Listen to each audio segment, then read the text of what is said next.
বিদ্যমান পরিবর্তনশীল ভূ-রাজনীতি, প্রাকৃতিক বিপর্যয় ও নতুন জাতীয় চ্যালেঞ্জ মোকাবেলায় ক্যাপস্টোন কোর্স কৌশলগত অন্তর্দৃষ্টি, সহযোগিতা ও জ্ঞানভিত্তিক নেতৃত্ব গড়ে তুলতে অত্যন্ত গুরুত্বপূর্ণ ভূমিকা রাখবে বলে জানিয়েছেন সেনাপ্রধান জেনারেল ওয়াকারুজ্জামান। বৃহস্পতিবার মিরপুর সেনানিবাসের ন্যাশনাল ডিফেন্স কলেজে ৩ সপ্তাহব্যাপী স্ট্র্যাটেজিক লিডারশিপ প্রশিক্ষণ ক্যাপস্টোন কোর্স 2025-এর সমাপনী আয়োজনে এমন কথা বলেন সেনাপ্রধান।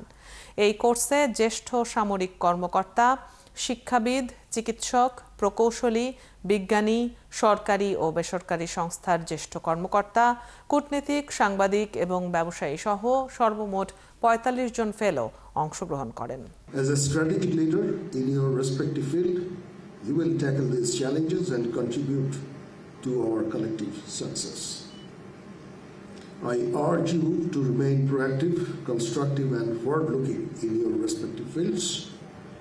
I have no doubt that you will lead by example whenever you are entrusted with the responsibilities.